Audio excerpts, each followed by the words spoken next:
Selamat sore Bapak Ibu semuanya. Ya mudah-mudahan enggak ngantuk. Ini jam-jam kritis. Ya, perkenalkan nama saya Bumi Budi Santosa, panggilan saya Budi. Kebetulan saya seorang petani dan peternak. Ya. Bapak Ibu, sore ini kita belajar tentang pertanian organik. Jadi apa sih pertanian organik? Jadi pada dasarnya begini Bapak Ibu. Pertanian yang pertama adalah pertanian yang minim residu kimia. Ini yang dasar sekali. Jadi sebenarnya kalau kita mau usaha pertanian ya, pertanian peternakan itu hampir sama. Jadi yang paling dasar adalah minim residu kimia. Jadi sayang kalau di Indonesia itu masih belum ada tes ujinya. Ya kalau kita ekspor ke Singapura gitu mesti residu kimianya itu diuji, terutama peptisidanya. Nah, di Indonesia ini sayangnya makin hari makin penggunaan peptisidanya makin banyak. Ya, kebetulan di tempat saya adalah sentral sayur di Jawa Timur. Jadi tempat saya di Pujon dan area Batu, Malang. Jadi sentral sayur. Kebetulan dulu penggunaan peptisidanya sedikit Bapak Ibu. Mungkin 1 hektar ya berapa liter. Sekarang bisa naiknya 2-3 kali lipat. Jadi perpaduan antara percepatan jadi penyakit sama peptisidanya susul menyusul. Kadang-kadang ada peptisida baru, penyakitnya baru lagi gitu, susul menyusul. Jadi sebenarnya lingkungan juga berdampak kepada kesehatan kita. Nah kemudian ada namanya pertanian semi organik. Pertanian semi organik ini di sini adalah hidroponik di situ. Jadi tidak menggunakan peptisida kimia, tapi menggunakan pupuk kimia. Ya, lebih aman, lebih baik. Nah, kemudian yang paling yang kita belajar bersama adalah yang paling tinggi adalah pertanian organik. Jadi pertanian organik ini pertanian yang dari alam, gampangnya seperti itu. Jadi semua bahan-bahan yang kita gunakan adalah berasal dari alam. Nah, kalau di pertanian organik ini ternyata bukan hanya sayuran itu untuk konsumsi, tapi ada bisa sifat-sifat menyembuhkan gitu Bapak Ibu. Jadi sebenarnya sehat itu selevel berapa kita mau. Jadi kalau kita makin sehat, makin makanan kita jaga supaya organiknya makin tinggi, makin hari kesehatan kita makin baik. Jadi dampaknya kalau peptisida itu rata-rata seperti ini Bapak Ibu. Jadi kalau untuk ibu yang hamil gitu anaknya bisa jadi autis dan lain-lain. Kemudian kalau petaninya juga bisa ya penyakitnya macam-macam. Mungkin waktu awal sudah banyak cerita ya tentang ini. Jadi untuk anak-anak juga berbahaya. Nah sekarang pengertian pertanian organik itu sebagaimana gitu. Jadi pertanian organik itu adalah pertanian yang menggunakan tanah. Jadi kenapa hidroponik tidak termasuk pertanian organik? Karena salah satu syarat untuk pertanian organik adalah tanah. Jadi ya tanah yang baik, tanah yang sehat, tanah yang lengkap nutrisinya akan memberikan dampak kesehatan kepada kita. Jadi apa sih fungsi tanah itu sebenarnya? Jadi fungsi tanah itu adalah menyediakan ruang jadi untuk pertumbuhan akar. Jadi ya kalau misalkan hidroponik kan ruangnya itu pakai ini air ya. Jadi kalau tanah ya untuk ruang. Kemudian juga tanah itu juga menyediakan oksigen yang jarang kita sadari bahwa tanaman itu bernafas. Jadi tanaman itu membutuhkan oksigen. Nah kemudian juga tanah itu menyediakan air bagi tanaman gitu. Kemudian yang paling penting lagi adalah tanah itu menyediakan nutrisi bagi tanaman itu. Nah sebenarnya kalau di pertanian ini ada 3 hal ya. Jadi ada tanah, ada sinar, kemudian ada air. Itu yang paling penting di pertanian. Kalau kita bisa jaga ketiga-tiganya, tanaman kita akan baik. Nah ternyata penggunaan pupuk kimia yang berterus-terus tanpa diimbangi dengan pupuk organik hasilnya membuat tanah itu makin padat.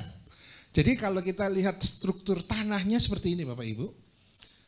Jadi kalau kita lihat tanah alami itu, kalau Bapak Ibu perhatikan yang bahan organiknya kalau alami hampir 5%, tetapi kalau sudah padat organiknya cuma 2%.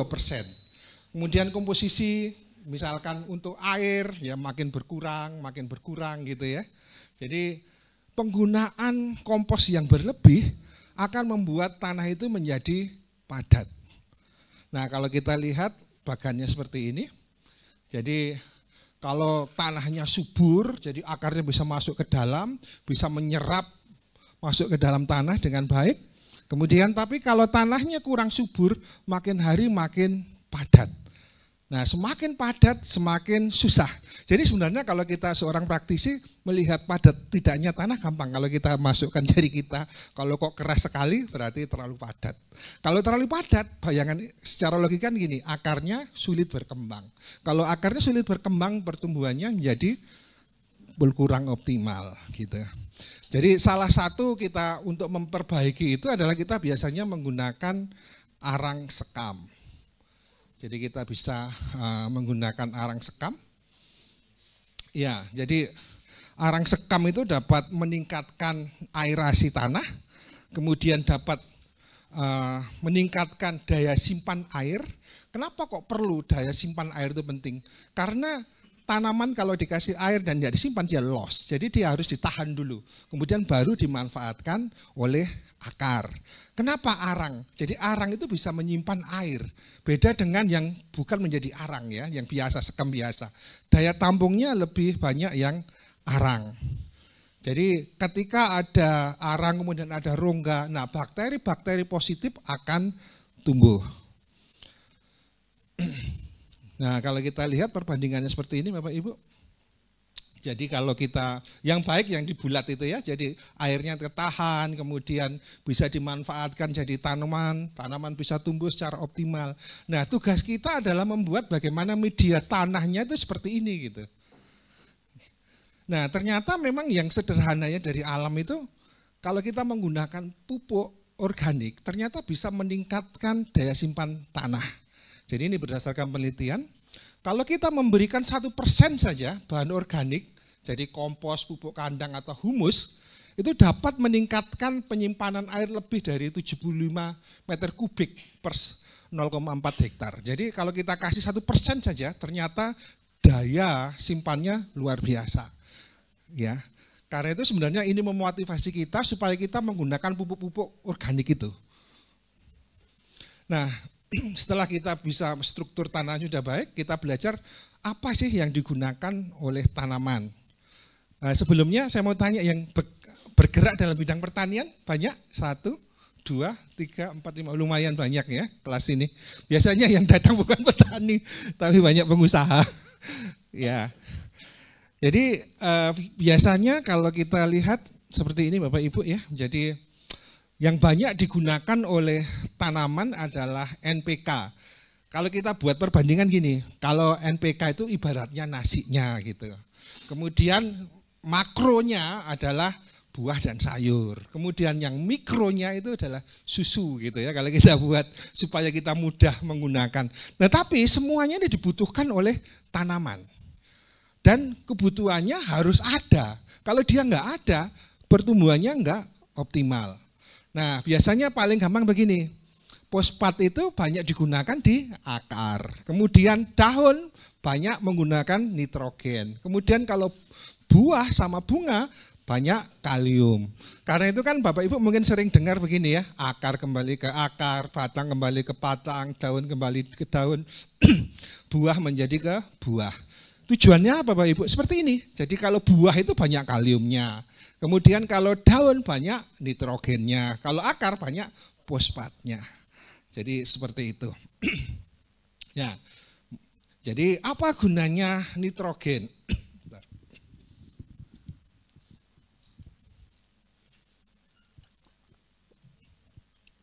Jadi nitrogen itu adalah pertumbuhan vegetatif. Jadi di tanaman kan ada 2 pertumbuhan, vegetatif sama generatif. Jadi nitrogen itu bagus untuk pertumbuhan vegetatif. Kemudian fosfor bagus untuk akar, ya. Kemudian juga untuk pertumbuhan generatif juga. Jadi nanti fosfor itu gunanya juga untuk bunga, kemudian untuk biji, nah itu bagus. Kemudian kalium gunanya adalah pembentukan batang dan tangkal. Kemudian juga pembentukan gula. Nah ini hubungannya dengan buah. Jadi kalau Bapak Ibu tanam tanaman buah, K-nya yang banyak, kaliumnya. Kenapa dia yang berguna untuk pembentukan buah? Jadi tanaman buah-buahan yang dipupuk banyak menggunakan kalium, relatif hasilnya lebih manis dibandingkan kalau kaliumnya kurang. Nah kemudian juga kalau untuk kualitas dari buahnya biasanya sulfur. Jadi sulfur itu sebenarnya luar biasa ya Bapak Ibu ya. Jadi salah satu, jadi sebenarnya sulfur itu termasuk juga komponen organik juga. Jadi sulfur itu juga bagus untuk seperti kita ya, kalau sakit kulit kan biasanya kita mandi di air belerang. Jadi sebenarnya itu kalau dikasihkan ke tanaman juga bisa anti kulitnya tanaman. Jadi seperti jamur, virus, kalau kita semprotkan ke sulfurnya itu bisa mengurangi jamur dan lain-lain. Kemudian kalsium. Jadi kalsium itu biasanya berguna untuk pertumbuhan bulu akar. Nah bulu akar ini sangat penting juga untuk penyerapan nutrisi di tanah itu untuk tanamannya itu. Nah, biasanya nitrogen itu banyaknya di mana? Nah, nitrogen itu paling banyak biasanya di ini Bapak Ibu, kacang-kacangan, jerami, daunan yang berwarna hijau, kemudian ada urin, kotoran hewan, ya itu banyak mengandung nitrogen. Nah, fosfor banyaknya di mana biasanya? Nah, fosfor ini biasanya banyak di ampas tebu, batang pisang. Nah, sebenarnya kita bisa lihat sekitar kita yang banyak bahannya apa. Nah, nanti gunanya juga waktu memupukannya, waktu kapan. Nah, ini sebenarnya seperti itu nanti. Nah, kalium, jadi kalium itu sebenarnya banyak di serabut kelapa. Karena itu kalau kita mau buat tanaman kita menjadi lebih manis, biasanya kita pakai rendaman serabut kelapa untuk jadi pupuk organik cairnya. Nah, biasanya begini Bapak Ibu, pemupukan itu waktu pupuk dasar itu biasanya P-nya tinggi. Kenapa P-nya tinggi? Supaya perakarannya tumbuh baik. Kemudian susulan pertama biasanya N-nya tinggi karena sudah akarnya tumbuh, butuh pertumbuhan vegetatif. Kemudian ada susulan kedua, biasanya fosfor K, nah ini harus tinggi, soalnya sudah mulai berbunga. Kemudian kalau ada susulan ketiga, biasanya N dan K juga tinggi. Nah ini penting sekali kalau kita harus tahu masa-masa tanaman itu. Nah biasanya begini, kalau ketahuan tanaman itu sehat apa enggak. Jadi kalau tanamannya sehat itu mesti hijaunya bagus. Jadi kalau kurangan N biasanya warnanya agak kuning gitu ya, seperti gambar-gambar ini. Nah kemudian juga kalau kita ngomong di tanaman biasanya yang berperan sekali adalah hormon ya. Seringkali zat PT itu apa sih zat PT gitu. Nah zat PT itu biasanya ada namanya gibberellin. Jadi gibberellin itu fungsinya adalah untuk pembentukan biji.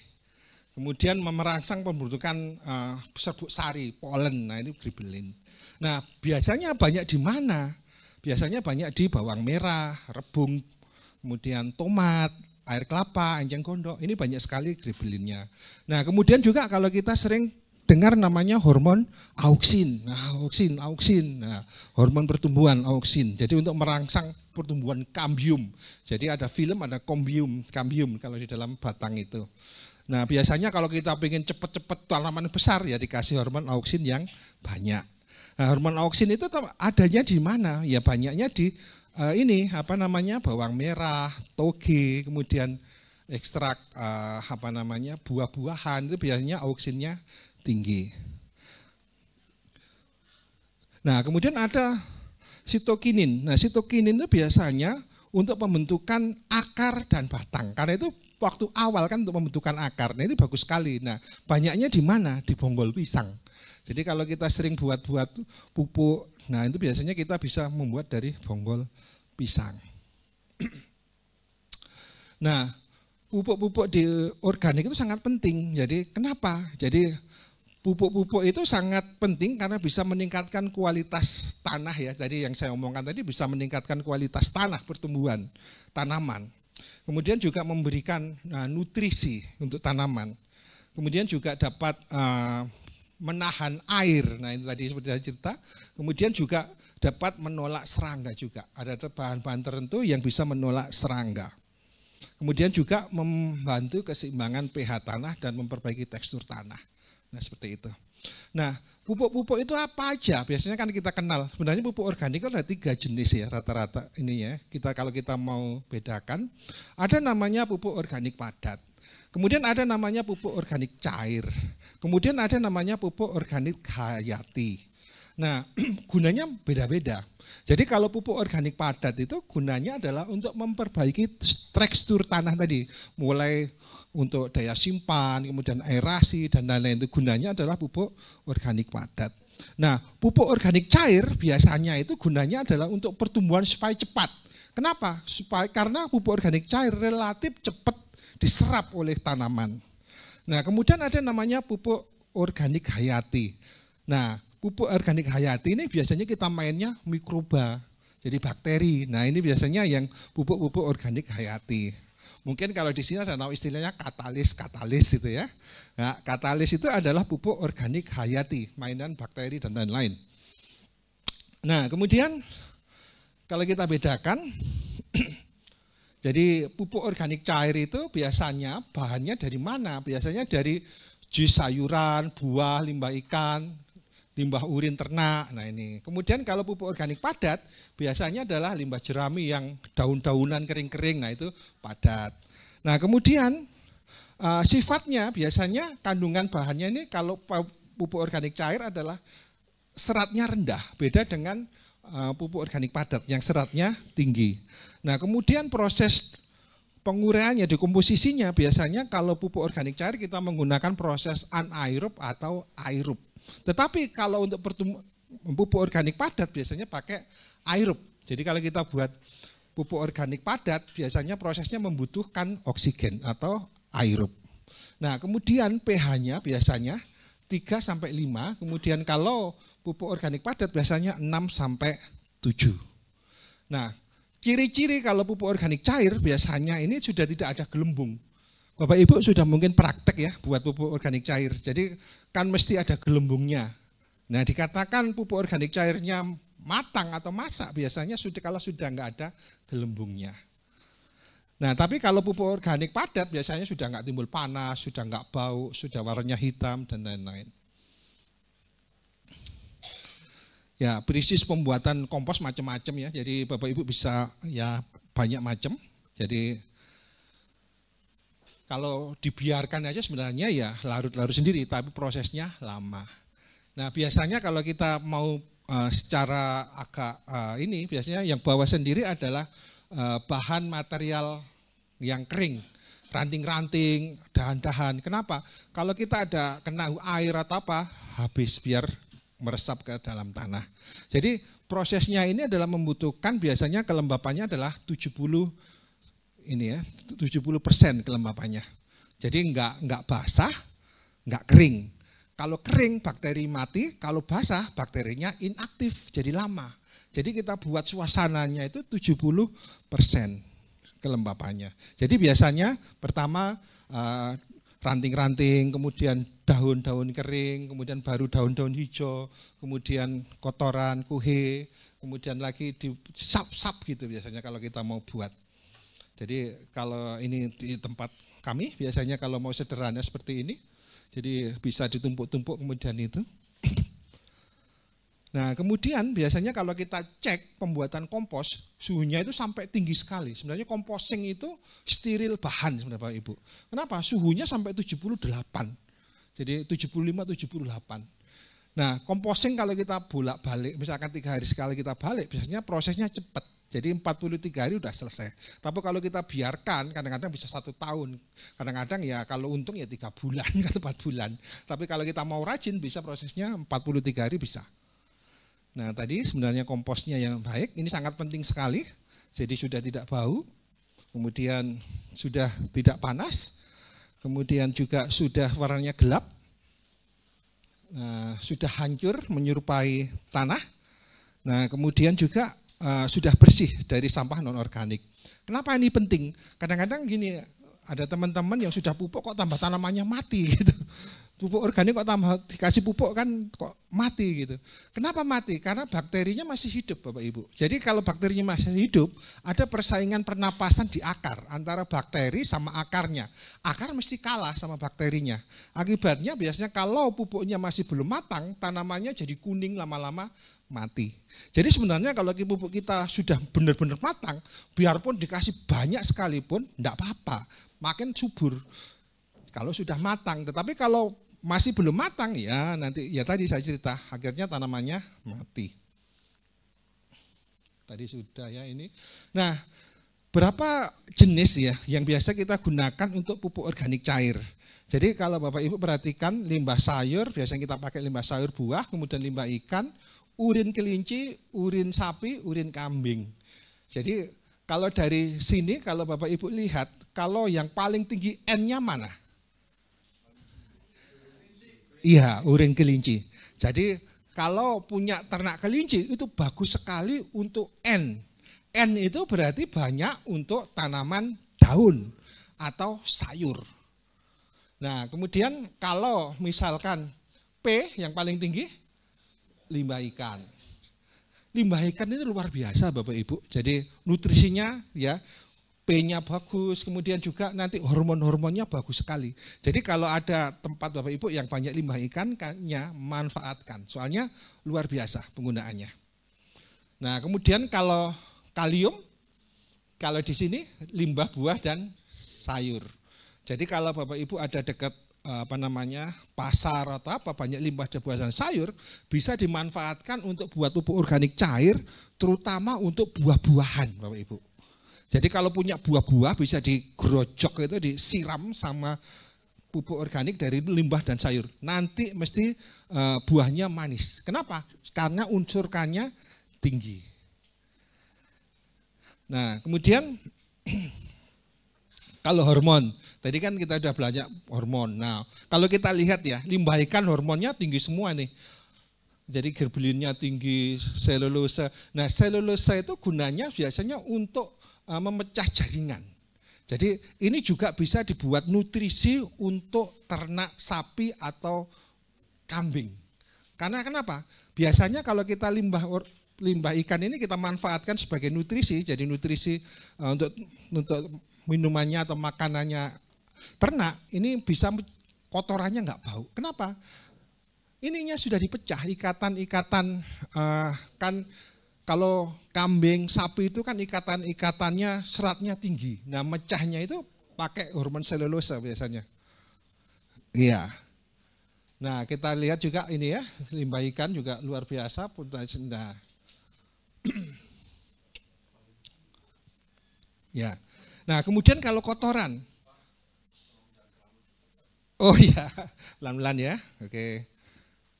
Jadi ya. Kemudian ada limbah buah-buahan ya. Limbah buah-buahan itu gerbelinnya juga bagus, oksinnya juga lumayan tinggi. Jadi kalau dibedakan buah sama sayur sebenarnya oksinnya lebih banyak di sayuran. Tetapi kalau ini lihat buah-buahan itu banyak di K-nya tadi ya, buah kembali ke buah, batang kembali batang, akar kembali ke akar. Kalau limbah sayur, nah auksinnya tinggi. Kenapa? Banyak daunnya, pertumbuhannya. Jadi auksin itu banyak di daun-daun, terutama di pucuknya. Jadi di masa pertumbuhan itu auksinnya tinggi. Ya. Iya. Iya, nanti ada forum tanya ya. Saya lanjutkan aja sebentar. Kemudian kalau kita kohe, kalau kita lihat kohe, N paling tinggi di mana kalau kohe, kotoran hewan? Ayam. Jadi kalau Bapak Ibu mau usaha di sayuran, pupuk yang paling bagus adalah dari kotoran ayam. Nah, kemudian kalau kita mau buah-buahan, K paling tinggi di domba atau kambing. Jadi kalau kita mau usaha di perkebunan, terutama di buah-buahan, integratednya pakai apa? Domba atau kambing. Kenapa? Supaya buahnya menjadi manis dan tahan, gak gampang rontok dan lain-lain seperti itu. Nah, kemudian ya ini lebih lengkap tadi. Yang perlu Bapak Ibu perhatikan adalah yang di bawah ya, abu kayu.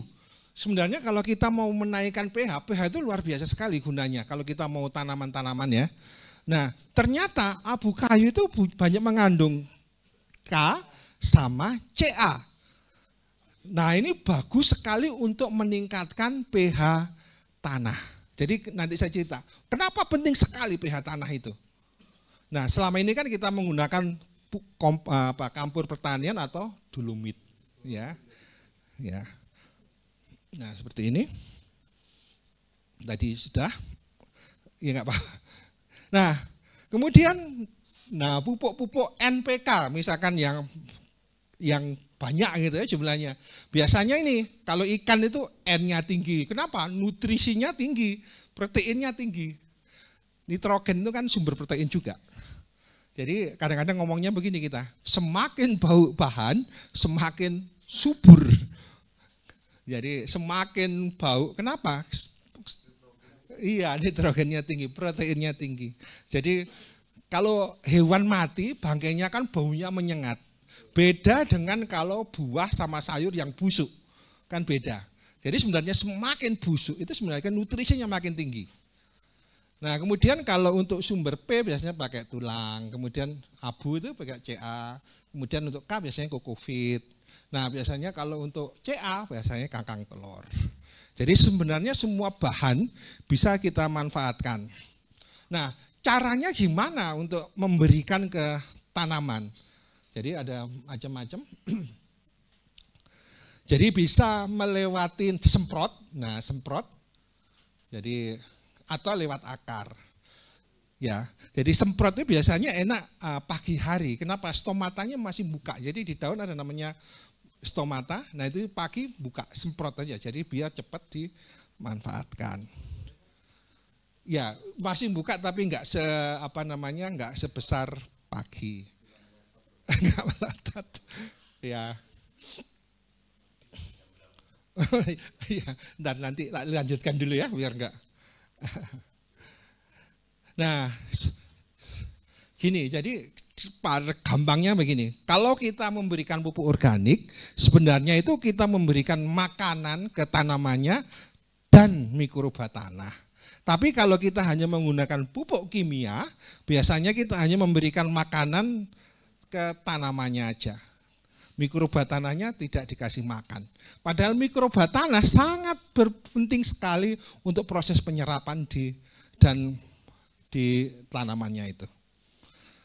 Nah, kemudian yang sering kali kita kesalahan di dalam pertanian itu semakin nggak subur, biasanya kalau tanamannya makin kecil nggak berkembang baik, biasanya tambah pupuk lagi, tambah pupuk lagi, tambah pupuk lagi. Sebenarnya nggak seperti itu gitu. Jadi kendalanya biasanya paling besar adalah karena pH-nya terlalu asam. Ya. Jadi kita harus tahu pH tanah. Itu sangat penting sekali. Jadi sebelum Bapak Ibu melakukan pemupukan dan lain-lain harus tahu pH-nya berapa. Gitu. Nah, pH yang ideal adalah pH di antara 6 ya. 6,5 gitu. Jadi kalau kita pH-nya 6 sampai 5, enggak ada limbah yang dibuang. Pupuk itu enggak ada yang dibuang. Tetapi kalau pH-nya 4 sampai 4,5, pupuk itu 71% itu dibuang. Jadi percuma kita mupuk kalau pH-nya rendah. Jadi semakin tinggi, jadi pembuangannya pupuk semakin berkurang. Jadi kalau pH-nya ideal, pupuknya bisa diserap secara optimal. Itu sangat penting karena pH tanah ini. Ya.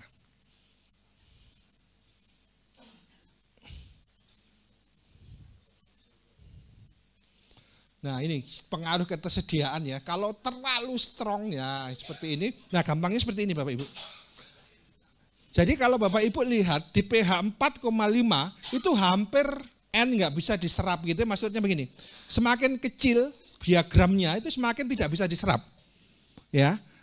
N-nya kecil, fosfornya kecil, potasium besar, yang bisa diserap cuma besi saja. Tahu ya cara membacanya grafik ini ya, pH-nya ini. Beda kalau pH-nya di 6,5. Ini hampir semua bisa diserap.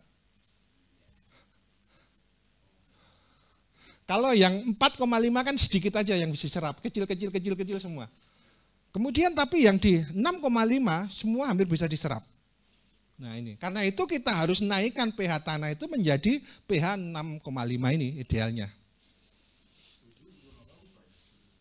Ya 6,5 sampai 7 masih ditolerir lah, tapi yang ideal 6,5 itu ya sedikit. Ya, gimana cara ngukur pH? Ya paling gampang ya pakai pH meter. Ya pH meter. Dulu mahal, sekarang enggak. Dulu enggak terlalu mahal. Jadi kalau kita mau bergerak di bidang pertanian, kalau bisa punya pH meter. Nah kalau misalkan enggak ada pH meter, bisa menggunakan kertas lakmus. Jadi bisa menggunakan kertas lakmus, tinggal diinikan aja.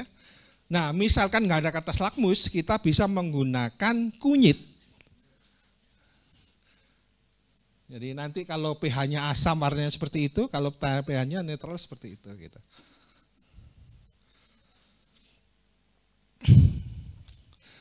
Jadi secara umum biasanya kalau kita mau naikkan pH itu biasanya menggunakan kapur ya, jadi kapur pertanian. Kemudian atau kita menggunakan dolomit. Bedanya kapur pertanian sama dolomit itu, kalau dolomit itu ada Mg-nya ya. Jadi kalau lebih baik menggunakan dolomit, kalau dolomit ada Mg-nya ini. Ya, ada Mg-nya. Kalau kapur kan nggak ada CaCO3 aja kalau kapur. Kalau dolomit ada Mg-nya.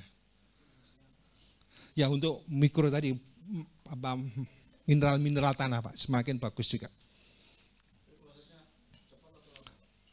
Ya, nanti diskusi saya lanjutkan dulu. Lanjutkan dulu. Kurang sebentar aja. Jadi estimasinya begini Bapak Ibu, kalau kita mempunyai lahan, kalau pH-nya semakin asam ya kebutuhannya semakin banyak. Jadi kalau pH-nya semakin sedikit ya semakin pH-nya penggunaannya enggak terlalu banyak. Ya, tapi tadi yang saya cerita Bapak Ibu, sebenarnya lebih baik menggunakan abu. Jadi abu itu ternyata kalau kita gunakan cepat sekali menaikkan pH. Tadi yang sering aja saya taruh yang di bawah tadi, sebenarnya abu itu luar biasa dibandingkan menggunakan dolomit mungkin kita beli dan lain-lain ya. Kalau mungkin ada abu-abu pembakaran atau apa bisa dimanfaatkan untuk meningkatkan pH ini. Abu apapun. Ya. Ya, jadi biasanya kalau kita ini biasanya kita kasih seresah-seresah daun. Jadi sebenarnya kelihatannya sederhana Bapak Ibu. Ternyata ini gunanya sangat luar biasa. Alam itu sebenarnya luar biasa. Ketika nggak ada tanaman, yang tanam duluan adalah rumput. Rumput itu melindungi tanah sebenarnya. Jadi karena itu pupuk yang paling bagus sebenarnya adalah rumput. Kenapa? Rumput itu bisa tumbuh, tumbuhan lain nggak bisa tumbuh. Berarti kan di situ ada nutrisi tertentu yang luar biasa. Jadi kalau kita tahu rahasia-rahasia alam sebenarnya luar biasa sekali. Jadi gunanya kita tutup ini kan sebenarnya begini. Tanah itu ada pelindungnya. Air bisa masuk tetapi air penguapannya berkurang. Ketika penguapan air berkurang berarti kan ada cacing mulai hidup, bakteri mulai hidup, semua. Jadi nanti membuat ekosistem yang baik di situnya. Nah, karena itu kan kita kadang-kadang untuk nyangkul itu kalau kita menggunakan prinsip ini nggak usah sering nyangkul, kadang-kadang 1 tahun sekali aja. Jadi kenapa? Bukan tanahnya nggak diolah. Yang ngolah adalah secara alami seperti cacing, bakteri dan lain-lain itu. Tapi tugas kita kan memberikan ekosistem yang baik untuk semua itu. Nah ini biasanya gini. Ya seperti ini juga untuk ya kalau kita ngomong pencengar penyakit. Saya lompatin aja ya jenisnya nanti. Nah ini biasanya insek itu kerjanya cuma kontak, kan sistemnya ada 2 ya, sistemik sama kontak. Kontak itu harus bersentuhan, sistemik itu masuk jaringan. Nah pestisida itu biasanya yang berbahaya adalah yang sistemik. Kalau kontak itu bisa kita cuci, tapi kalau sistemik masuk jaringan nggak bisa kita cuci. Kan sudah masuk ke jaringan, kadang-kadang kita salah kaprah ya, semakin cespleng semakin bagus gitu. Sebenarnya satu sisi bagus, tapi kalau yang makan juga bagus juga gitu, makin keracunan gitu. Jadi kerjanya biasanya insektisida nabati itu gunanya adalah mengusir, biasanya cuma mengusir karena bau. Atau dia ada namanya zat ini mencegah nafsu makannya gitu supaya dia nggak makan. Kemudian juga bisa memabukkan hama. Biasanya kan memabukkan hama itu biasanya kalau kita pakai bunga kecubung ya. Pernah tahu ya bunga kecubung? Ya kalau di berita-berita banyak orang mabuk karena kita menggunakan ya kecubung. Nah kecubung itu juga bisa bagus untuk insektisida nabati. Ya. Nah bahan-bahan biasanya begini yang kita gunakan. Jadi ini penyakit untuk ini ya, jamur dan hama biasanya seperti ini, ada mimba, bawang putih, cengkeh, daun sirih. Kemudian kalau untuk kutu daun biasanya ada jahe, lengkuas, serai, minyak kayu putih. Nah, kemudian ini hama ulat biasanya akar tuba. Akar tuba itu biasanya sering untuk meracuni ikan. Kalau ikan dimasukkan ini langsung timbul. Ada bunga kecubung, bunga pinang dan lain-lain. Ya. Apanya? Mengkudu. Ya bisa. Pokok intinya begini, kalau kita nggak tahu apa gunanya gini, kalau nggak dimakan ulat itu berarti mengandung zat beracun dan itu bagus untuk insektisida, gampangnya gitu. Jadi kalau semua daerah itu kena, kemudian ada tanaman tertentu yang nggak kena wabah, berarti itu anti ada di situ, gampangnya seperti itu. Mungkin itu aja Bapak Ibu, jadi mungkin kita diskusi saja. Jadi soalnya waktunya juga enggak terlalu panjang. Oke, saya buka forum diskusi. Oke. Mungkin 3 penanya dulu ya. Satu-satu aja biar saya lupaan.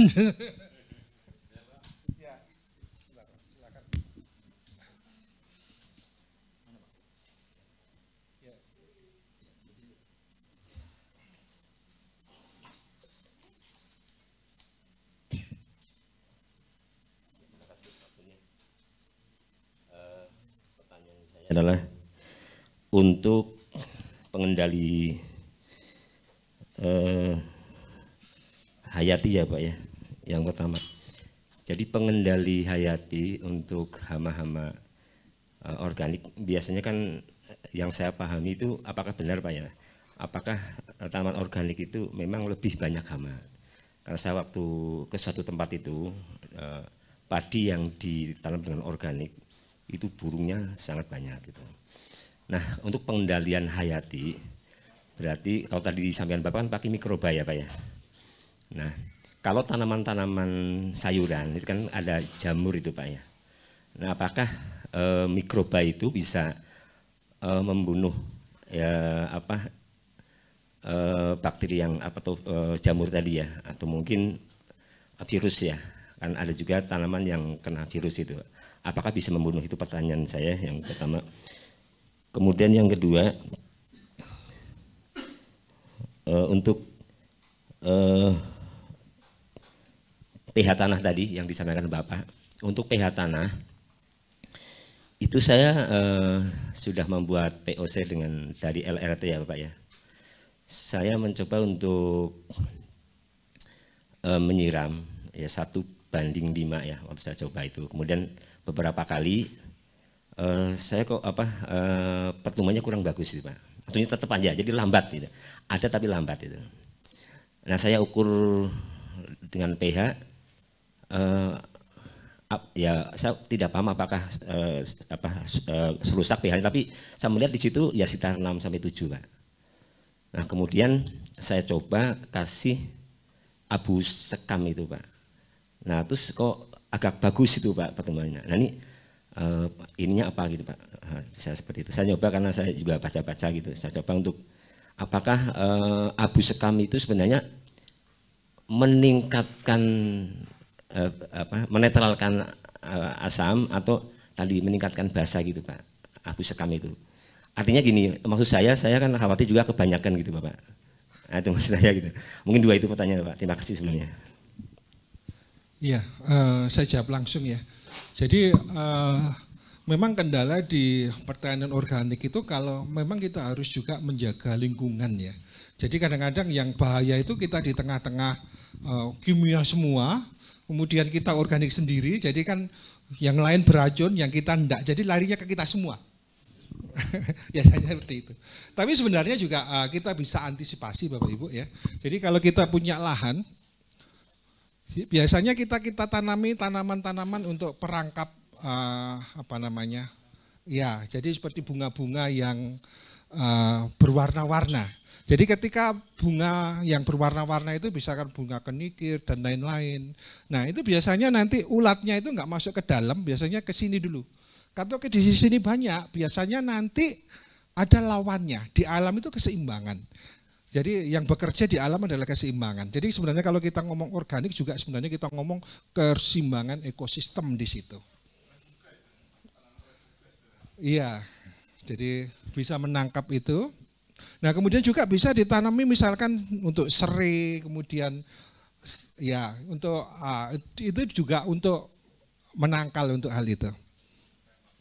Iya, jadi Bapak Ibu memang kelemahan di pestisida nabati itu adalah sebenarnya sering terurai.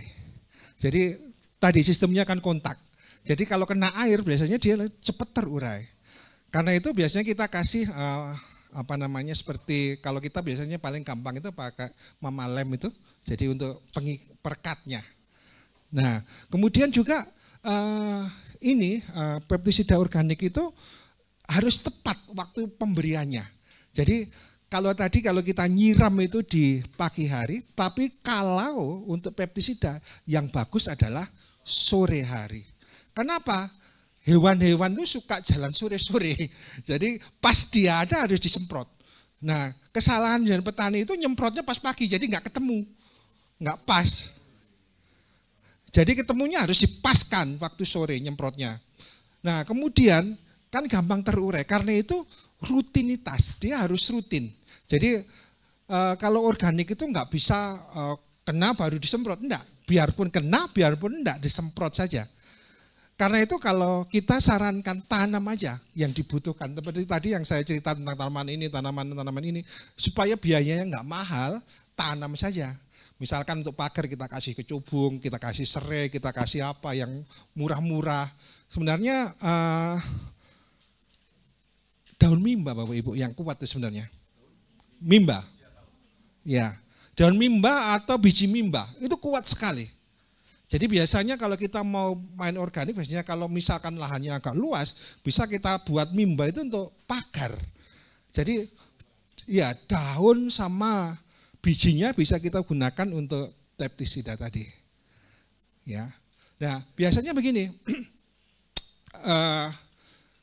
kalau biasanya kita main bakteri misalkan Trichodema dan lain-lain, yang untuk lain-lain itu bisa sebenarnya Bapak Ibu untuk membunuh hewannya. Nah kemudian begini, kalau ada misalkan hewannya mati, bisa kembangkan matinya itu untuk lawannya, supaya gampangnya tertular gitu. Jadi misalkan akarnya itu kemudian kita kasih Trichodema, kemudian ada misalkan embuk itu, tahu embuk ya, yang di akar itu mati. Nah kita bisa itu dikembangkan, kita kasih air gula biasanya supaya harapan kita bakteri penyakitnya berkembang.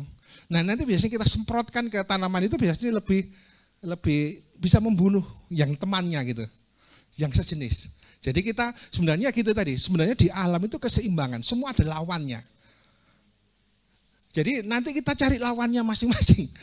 Jadi nanti ada lawannya. Nah itu memang seperti itu. Ya memang organik itu lebih reject, lebih itu. Tapi sebenarnya enggak Bapak Ibu, nanti pelan-pelan kalau kan gini, ekosistemnya baik, semuanya baik, nanti hasilnya juga baik. Memang nggak bisa kerja individu. Saya dulu kendala saya, biasanya kalau di tempat kami, biasanya kami pakai adalah 1 minggu 2 kali penyemprotan. Kena nggak kena kami kasih. Nah sebenarnya di tempat saya ini banyak selada keriting. Kebetulan saya jualan sayur tapi nggak sengaja Bapak Ibu. Kalau kan sering ngomong, kemudian sudah tahun-tahun yang lalu saya bikin di lantai 3. Jadi saya punya rumah dari lantai 3, kemudian saya bikin tempat yang bulat-bulat ini, kecil-kecil ini. Jadi planter bag lah, yang ukuran 1 meter itu. Satu minggu panen segini, 1 minggu panen segini terus gitu. Ternyata tetangga-tetangga itu suka gitu, akhirnya terpaksa jualan. Jadi sekarang ya ada kira-kira 1,5 hektar lah lahan untuk sayur. Ya katanya terpaksa. terpaksa jualan. Soalnya konsumen. Nah, kemudian kebetulan salah satu adalah selada. Selada ini luar biasa Bapak Ibu. Jadi selada itu ada yang tahu selada? Tahu ya? Pernah dimakan ulat enggak? Enggak, jarang. Selada itu jarang dimakan ulat. Iya, lalapan. Ya, jadi selada itu enggak dimakan ulat. Mungkin minta tolong sih slide-nya, ternyata saya ada gambarnya. Iya, ada belalang. Nah, ini lahan saya yang ada di Malang, jadi kita pakai drip, kemudian sayur-sayur. Ya, jadi sebenarnya kalau kita mau lebih aman untuk organik, biasanya kita pakai greenhouse. Jadi, tapi enggak greenhouse saja, saya juga ada lahan terbuka juga. Tapi kalau lahan terbuka, kita harus rajin nyemprotnya. Jadi 1 minggu 2 kali. Nah ini, bentar ya, di mana tadi? Oh iya. Ya sebenarnya ya nggak ada ternyata, kebanyakan saya ada. Jadi selada itu bagus, jadi biarkan aja selama 3 hari sudah hancur, kemudian semprotkan ke tanaman, sudah nggak ada ulat yang datangin itu. Selada itu dibiarkan hancur sendiri.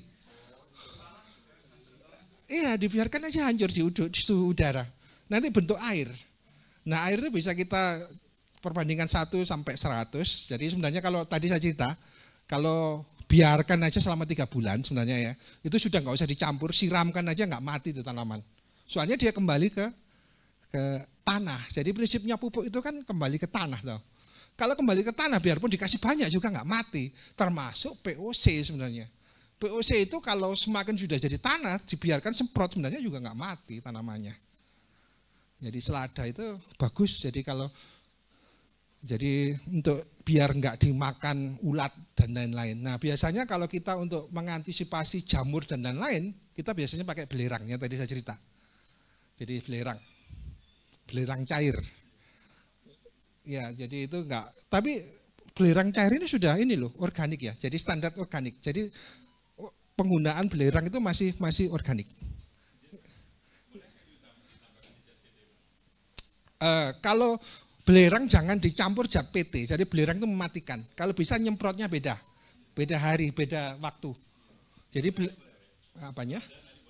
Oh selada boleh. Jadi kan nanti ada 2 ya.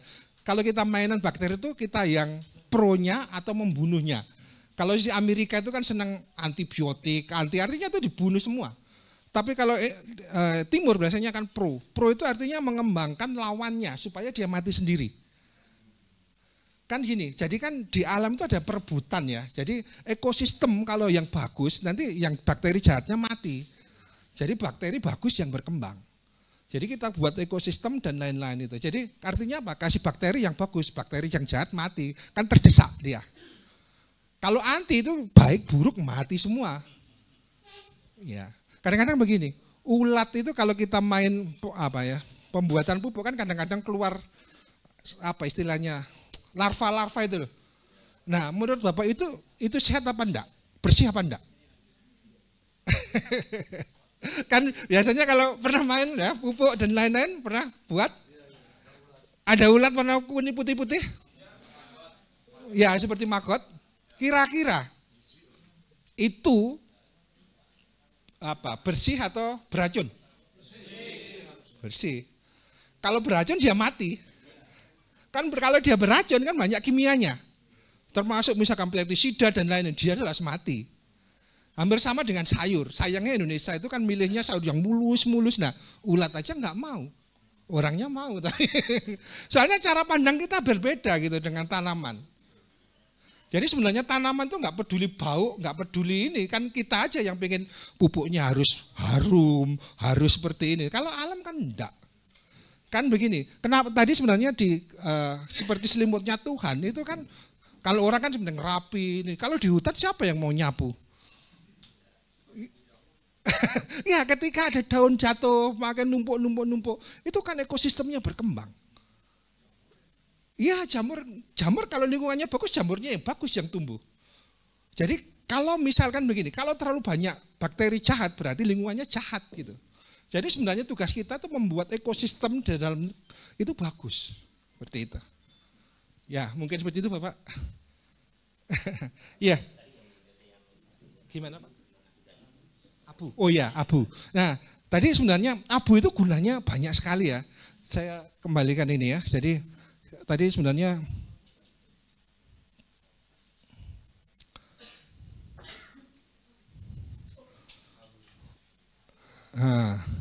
nah ini Bapak Ibu, jadi abu itu ada kalsium, ada Mg, ini bagus sekali untuk ini. Nah sebenarnya tadi saya cerita, memang gini, kendalanya pupuk organik itu dosisnya harus banyak. Ya, kelemahannya beda dengan pupuk kimia ya. Jadi idealnya per meter persegi kalau kita mau pupuk padat, itu 4 kilo sampai 5 kilo. Jadi kalau 1 hektar berarti butuhnya berapa? Hampir 50 ton.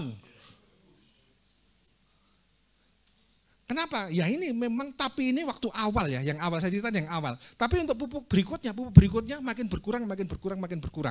Nah, kadang-kadang konsep kita kan sudah sedikit diencerkan, ya kan? Jadi sebenarnya nggak kuat, dampaknya itu nggak kuat gitu.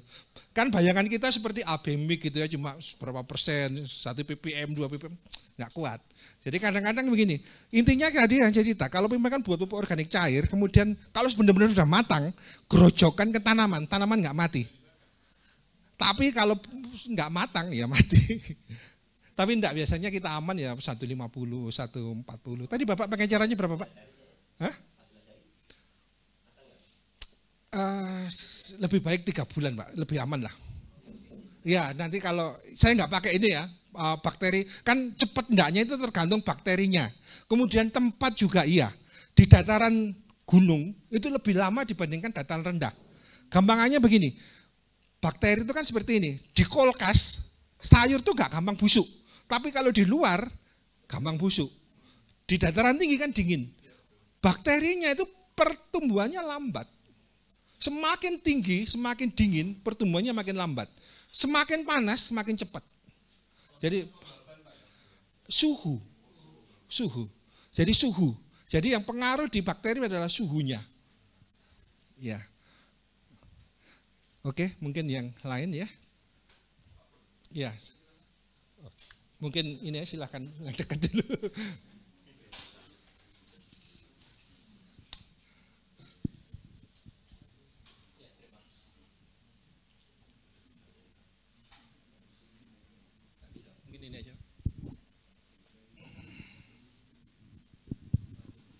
Terima kasih, perkenalkan saya Ahmad Rosidin dari Demak. Ada beberapa pertanyaan. Yang pertama tadi disebutkan untuk masalah pH tanah. Kalau secara alami atau secara visual, tanaman ditumbuh di pH rendah itu gambarannya seperti apa? Di tinggi pH yang tinggi itu wujud atau bentuk tanamannya apa, keriting atau kuning, ciri-ciri tanaman yang pH kurang pH dan ciri-ciri tanaman yang di tanah pH yang tinggi. Itu yang pertama. Yang kedua, ini kami pernah nangani atau mengatasi di fusarium pisang, Bapak. Jadi saya mencoba dengan mikroba jakaba. Nah ini apakah karena bakteri yang terkandung seperti apa? Jadi ketika kami coba dengan dikocor dengan itu, dengan sebelahnya berbeda. Ini kandungan bakterinya apa, bakteri yang seperti apa? Terima kasih ya Pak.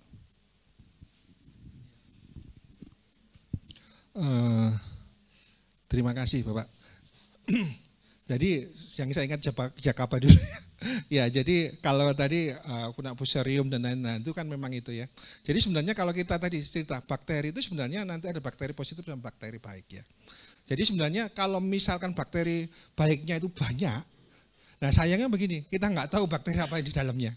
Kadang-kadang kita juga gini, kebetulan dulu kan kita ada uji gitu ya, hasilnya bagus, tanya bakteri apa? Bakteri raja gitu aja. Kenapa bakteri raja? Kan bakteri itu sebenarnya ini saling memakan ya. Jadi satu dengan yang lain itu saling memakan. Jadi ya siapa yang dominan gitu. Jadi sebenarnya tadi seperti katalis dan lain-lain bisa dicoba nanti. Jadi nanti bisa kalau yang sakit dan lain itu kan prinsipnya hampir sama. Jadi kalau bakteri bagus yang kita kasih nanti ya tadi hasilnya bisa gitu. Jadi seperti itu. Tadi apa yang pertama tadi? Oh iya. Jadi kalau pH-nya jelek itu jelas tanamannya kecil, Pak. Kenapa? Hampir semua nggak bisa diserap. Jadi pH besar atau pH kecil tanamannya tadi nggak optimal lah. Jadi kerdil dan lain-lain. Nah kesalahannya biasanya kan petani mikirnya kurang pupuk, tambahin. Nah kesalahannya begini, kenapa pH-nya jadi asam? Terlalu banyak pupuk. Jadi sebenarnya yang bikin asam itu adalah pupuk sama air yang banyak. Jadi kalau terlalu banyak air biasanya makin asam. Nah biasanya kalau kita kan gini juga kadang-kadang kalau di luar gitu kadang-kadang kan salah persepsi ya. Kalau kita misalkan medianya itu nggak poros banget, kemudian dikasih air banyak, kan nyiramnya yang bagus gitu, banyak gitu. Nah tanamannya tenggelam. Kalau tanamannya tenggelam dia nggak bernafas. Nah akhir-akhirnya jadi kuning gitu. Karena itu tadi yang saya cerita awal-awal itu sangat penting. Waktu porositas dan lain-lain itu penting. Kenapa? Kalau kasih siram biar habis. Jadi dia kelembapannya bisa terjaga. Nah kalau dia nggak poros, airnya ini nanti asamnya tinggi, bakteri asam di situ. Akibatnya saingan sama bakterinya akar, tanamannya jadi kuning rata-rata pertama dan lain-lain, akhirnya mati. Gitu Pak. Ya mungkin ada yang lain. Ya.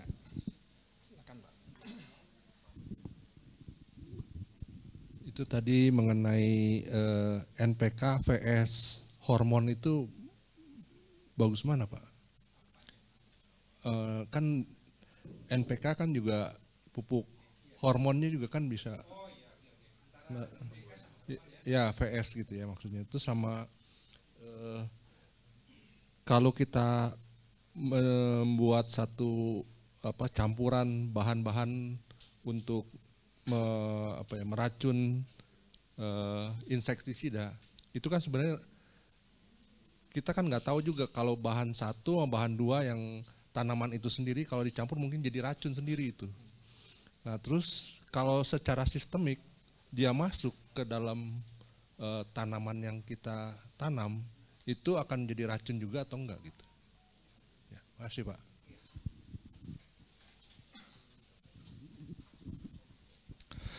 Baik Ibu ya, saya jelaskan. Jadi NPK itu sebenarnya kebutuhan akan tanaman. Jadi hormon juga dibutuhkan sama tanaman. Jadi nggak bisa dibandingkan.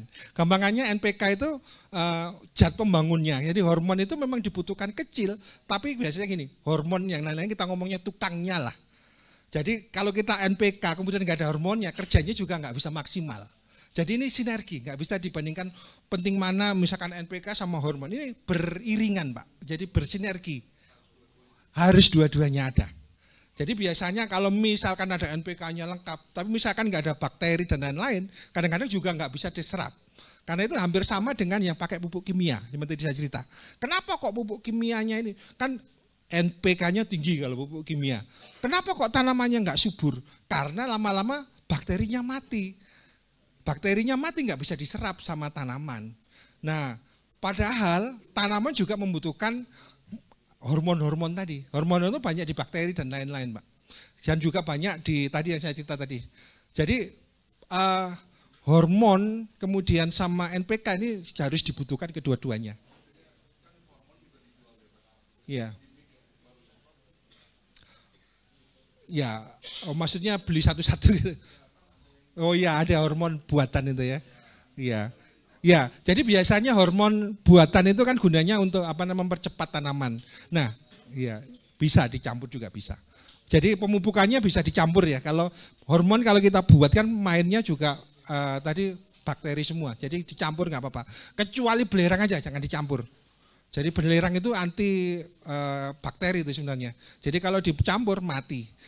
kalau untuk hormon kemudian dan lain-lain seperti kan tadi banyak hormon itu banyak di limbah sayur, limbah buah. Sebenarnya kita bukan hanya kalau kita kasih limbah sayur dan buah, bukan hanya hormon, NPK juga masuk di situ. Jadi sebenarnya kita nggak boleh berpikiran sedikit satu-satu gitu. Sebenarnya setiap bahan ya ada hormonnya, ada NPK-nya, ada lain-lainnya gitu maksud saya. Jadi semuanya masih ini nggak apa-apa.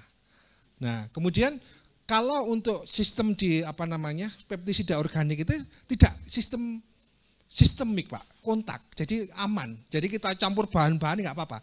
Ini sistemnya soalnya sistem kontak. Jadi kendalanya jadi sistem kontak itu ya harus ketemu sama ya ininya inseknya.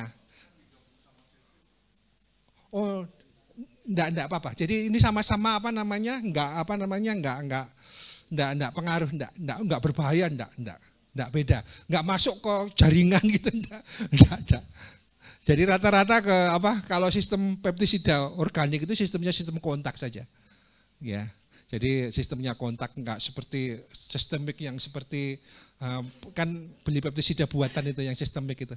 Enggak. Jadi memang kendalanya pestisida organik itu ya tadi sistem kontak itu. Kalau sistem kontak ya harus rajin nyiram. Beda dengan sistemik, sekali aja bisa seterusnya. Ya seperti itu. Ya bisa. Jadi kalau misalkan ada keluak tahu ya yang buat nyuci batik itu apa? Kelerak. Nah itu biasanya bisa pakai kelerak juga bisa. Ya, jadi untuk ini kan bentuknya seperti itu, pengikat aja. Biasanya kami pakai mama lem itu. Iya, yang ya sedikit aja. Iya, gunanya untuk menempelkan saja. Ya, mungkin ya silakan ya belakang dulu, Pak. Oh, iya, silakan. Makasih Pak. Mohon maaf kalau saya ini betul-betul nggak ngerti gitu ya. Tapi kalau saya coba nanam gitu, saya nanam anggur di rumah Pak. Pertama pertumbuhannya bagus, memang pakai kimia gitu. Tapi di pertengahan jalan itu si tubuhnya itu masuk penyakitnya dalam tubuhnya, dalam pohonnya, dalam batangnya gitu. Kemudian nggak lama kemudian diserang juga dengan kebul yang putih itu. Nah itu akhirnya nggak bagus akhirnya gitu. Nah apakah untuk tanaman yang sudah terjadi seperti begitu bisa nggak direcover dengan pestisida organik gitu? Misalnya batangnya bisa menjadi kembali bagus gitu. Itu yang pertama Pak. Nah yang kedua, ini terkait dengan dolomit gitu. Dolomit itu kalau kita ingin membuat pH-nya itu naik gitu, itu berapa lama dia berubah? Karena pengalaman saya coba gitu Pak ya, itu nggak langsung, butuh waktu yang cukup lama gitu. Nah apakah bisa mempercepat atau gimana gitu Pak? Itu Pak, makasih.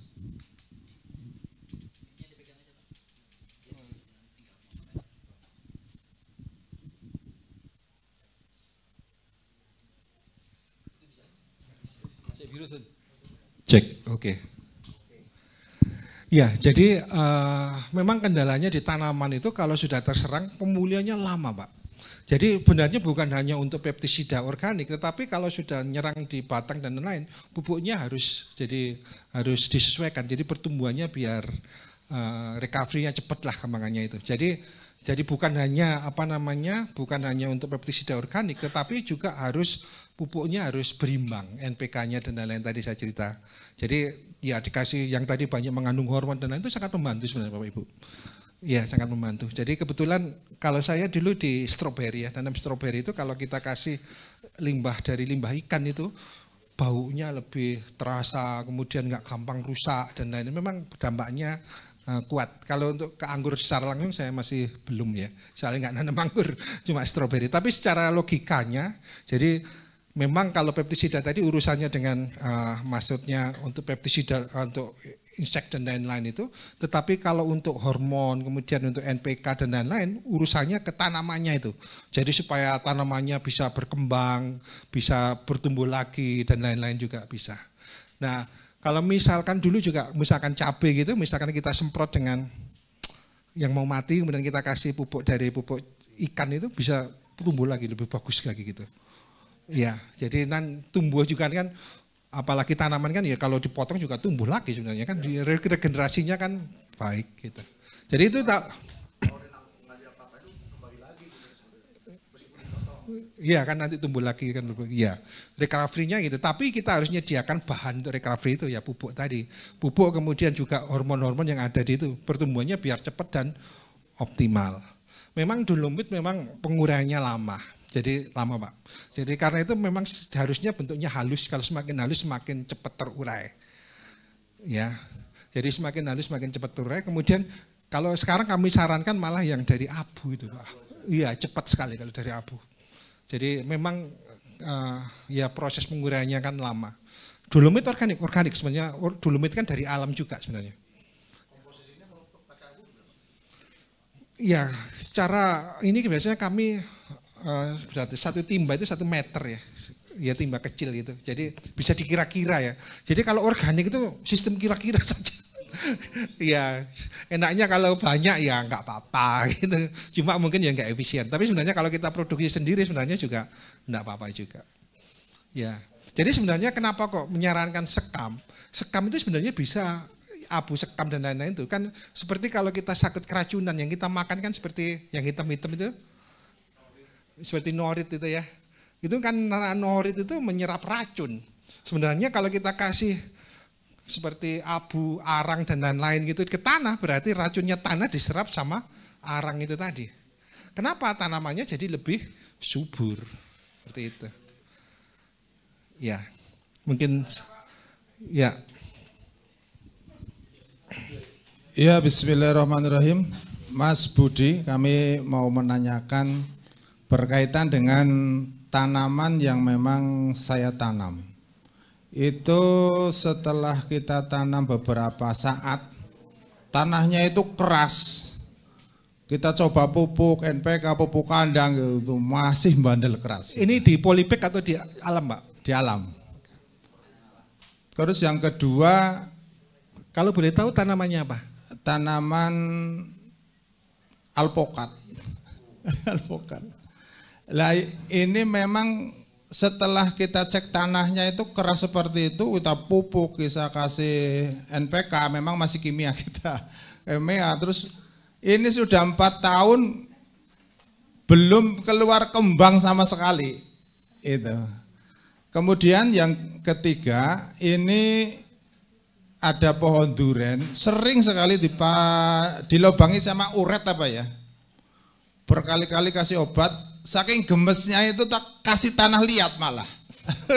Gregetan langsung ke tanah liat. Tapi ya mampet, terus nggak keluar uret, tapi beberapa waktu lagi uretan maning gitu. Gitu Mas Budi. Mohon arahan dan bimbingannya. Alhamdulillah. Ya, terima kasih Pak. Ya, kalau kita nyarankan aja. Ya, jadi tadi sudah praktek pembuat pemenah tanah ya. Jadi bisa dilakukan untuk praktek pemenah tanah, jadi nanti biar struktur dan lain-lain juga bisa baik. Kemudian juga pupuknya, ya tadi saya cerita, pupuk kambing Pak. Ya memang kerjanya apa ya, ya lama, jadi lama nggak apa-apa pupuk kambing. Kemudian dikasih seresah daun, itu sangat membantu. Jadi sebenarnya ya memang nggak bisa instan, yang saya cerita-cerita tadi semua nggak bisa instan. Jadi sebenarnya kalau kita kasih seresah daun biasanya banyak ini cacing Pak di situ Pak. Kalau banyak cacing kan nanti ya jadi ya kita pupuk kotoran kambing, kemudian kita kasih seresah daun di pinggirnya sampai ini ya biasanya kita pakai kalau misalkan ini pohon, jadi terakhirnya ini Pak yang jadi sampai segininya ini yang kita jadi daun terakhir. Jadi kan daun terakhir itu biasanya di akar, pertumbuhan akarnya. Jadi biasanya kita mulai mupuk dan lain-lain ya di daun terakhir itu melingkar itu. Jadi misalkan pupuk kotoran kambing dan lain-lain kita tutup jadi mulai misalkan ya dari tanaman penuh ini kita kasih tutup seresah daun saja. Jadi daun yang apa? Yang ada di sekitarnya apa gitu aja. Jadi biasanya sangat membantu. Jadi ini membentuk ekosistem tanahnya supaya lembab lebih ini. Jadi rumput juga mati, penyerapannya juga bagus. Sederhana sebenarnya, tapi gunanya sangat besar. Lebih baik ini daripada plastik sebenarnya.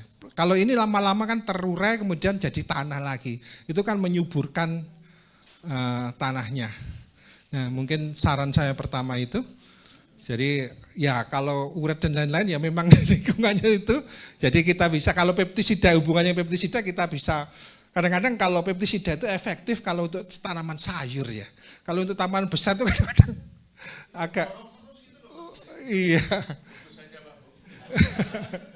Iya, kalau biasanya kita kasih perangkapnya, kemudian kita kasih lawannya gitu ya, supaya ini.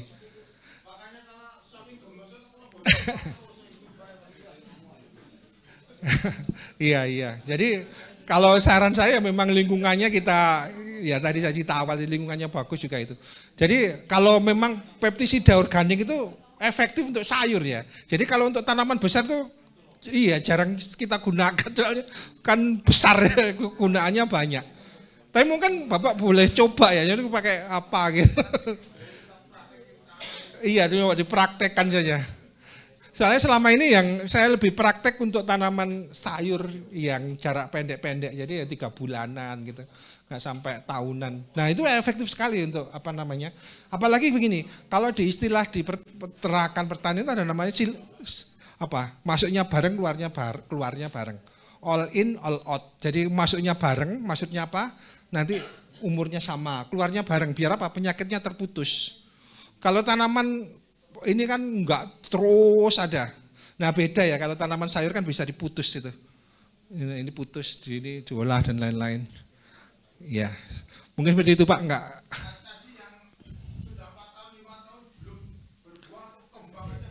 Nah tadi Pak, sebenarnya tadi saya sarankan mungkin dari limbah, yang tadi hormon tadi ya. Jadi pertama dari kotoran kambing, kemudian hormon yang tadi, jadi dari limbah ikan Pak, itu merangsang sekali, yang K-nya tinggi ya. Jadi yang K-nya tinggi. Nah itu coba aja, biasanya cepat berbuah, yang K-nya tinggi. Apanya? Ya, kalau kita buat gini, kalau untuk tanaman, untuk kita pupuk, biasanya limbah ikannya begini, perbandingan gula sama limbah ikan itu 1:1. Biasanya kita pakai molases ya. Jadi limbah ikan kita cacah atau dihancurkan di blender, kita hancurkan, kita campur sama gula, perbandingannya 1:1, kemudian kita fermentasi selama 3 bulan. 3 bulan. Anaerob. Ya. Jadi nanti baunya seperti tape, jadi nggak apa-apa, nanti kita bisa ya kasihkan ini. Jadi pertumbuhannya cepat. Ya. Izin bertanya Pak Budi. Oh ya, silakan Pak. Gini Pak, tadi dijelaskan oleh Pak Budi tentang manfaat serabut kelapa dan kandungan K-nya bagus untuk buah. Nah kebetulan saya juga pegiat pupuk itu, pupuk organik dari serabut kelapa. Pertanyaan saya, kan serabut kelapa ada 2 jenis. Yang pertama yang sudah kering, yang kedua basah tapi dari degan atau kelapa muda. Itu cara mengolahnya gimana supaya menjadi pupuk yang bagus dan cara aplikasinya. Demikian, terima kasih. Iya, ya biasanya kalau sudah kokopit itu biasanya sudah lembut ya. Ya, kalau mungkin yang di luaran ini kan soalnya alami ya sudah. Nah biasanya kokopit itu limbah dari ininya apa namanya, biasanya dimanfaatkan macam-macam untuk peredam dan lain-lain. Biasanya kalau di pasaran sudah bentuknya sudah lembut. Nah sebenarnya kalau kita punya limbah ini bisa kita manfaatkan ya, kita lembutkan, kita hancurkan supaya jadi apa namanya, sudah jadi ini. Jadi kalau di pasaran biasanya sudah bentuk tepung Pak, ambil seperti tepung ya. Kalau tinggal tepung tinggal di apa ya, dikasih fermentasi bisa diambil airnya gitu bisa. Nah kalau misalkan kalau bentuk, sebenarnya dua-duanya bisa dimanfaatkan. Jadi ya kalau degan bisa dicacah lebih kecil lagi. Jadi prinsipnya begini, kalau fermentasi itu semakin kecil semakin cepat. Ya bisa aja dilempar kemudian, tapi prosesnya lama. Jadi semakin kecil prosesnya, jadi misalkan dihancurkan makin kecil, prosesnya semakin cepat. Nah itu. Jadi sebenarnya ada mesin untuk serabutnya itu Pak. Jadi untuk penghancurnya itu sudah ada, tinggal dihancurkan. Jadi semakin halus semakin cepat. Tapi biasanya Kokofit itu biasanya limbahnya aja, yang lain untuk keperluan yang lain kan harganya lebih mahal ya. Yang untuk yang lain itu biasa untuk peredam, untuk industri apa. Nah limbahnya yang halus itu biasanya yang dijual. Ya limbah kokofit itu. Jadi kalau memang di daerah itu ada kokofit ya mau nggak mau kalau pakai mesin dihancurkan Pak. Jadi biar cepat. Jadi dihancurkan nanti bisa diproses seperti saya cerita. Jadi biasanya kami juga menggunakan kokofit itu sebagai media tanam juga. Ada. Jadi kendalanya sebenarnya kalau kita untuk ada anti nutrisi di kokofit itu seperti tanin dan ada penghambat pertumbuhan. Karena itu sebelum itu rendam dulu selama minimal 1 minggu sampai 2 minggu. Sebenarnya semakin lama perendaman itu semakin bagus. Iya, untuk menghilangi zat anti nutrisi tadi. Jadi seperti itu. Tapi sebenarnya nanti kita bisa fermentasi itu jadi gunanya untuk K-nya tinggi. Jadi sebenarnya bukan untuk meredam sekalian untuk fermentasi, sebenarnya lebih baik seperti itu. Jadi lebih cepat penghancurannya. Jadi prinsipnya Pak, pengolahannya harus dikecilkan, volume apanya bentuknya, terserah model apa, mau dicacah boleh, mau dicoper boleh, diapakan pakai mesin penghancur kompos juga boleh. Jadi semakin halus semakin baik. Gitu. Ya, mungkin seperti itu. Ya, mungkin pertanyaan terakhir ya, soal jam 4 kita break. Ya nanti bisa dilanjutkan nanti. Baik, terima kasih atas kesempatannya. Izin bertanya Pak, kebetulan kami di Lampung itu nanam jagung. Cuman jagung di tempat kami itu kalau umpamanya tidak diberi benihnya itu Pak, tidak dikasih insektisida atau semacamnya itu biasanya digali sama tupai, monyet segala macam gitu Pak. Jadi bahkan kami itu tidak hanya insektisida, racun juga dikasih ke situ. Nah itu ada ngaruhnya enggak Pak? Atau benar atau tidak pemakaian yang seperti itu? Kemudian jika insektisida organik diterapkan seperti itu, apakah ada gunanya? Terima kasih Pak. Hamanya tadi monyet ya? Monyet, kadang ulat juga, itu kadang nggak mau tumbuh kalau nggak dikasih seperti itu Pak. Iya, rata-rata itu ya, deketutan. Ya, jadi sebenarnya kalau kita di organik mau nanam, sebenarnya kita taburin abu. Jadi waktu nanam kemudian kita kasih abu. Kenapa abu? Abu itu sebenarnya nggak dimakan sama seperti ini. Seperti semut dan lain-lain. Soalnya kalau kita lihat abu itu teksturnya itu tajam-tajam. Strukturnya tajam-tajam. Jadi memang dilematis ya, jadi itu. Nah, biasanya kalau kita lawannya monyet ya nggak suka apa, gitu. Bisa kita semprotkan. Apa misalkan dia nggak suka durian, kalau sukanya pisang gitu, cuma contoh aja. Jadi kalau dia kasih semprot durian dia nggak mau, nah itu mesti ada lawannya. Jadi nanti lawannya apa? Jadi jadi lawannya apa? Jadi nanti kita bisa semprotkan. Nah, pestisida organik ada manfaatnya, tapi memang penggunaannya besar tadi. Volumenya banyak dibandingkan pupuk kimia kan sedikit aja. Ya, ada. Jadi mungkin dikasih kecubung juga bisa. Jadi waktu monyetnya makan dia langsung mabuk.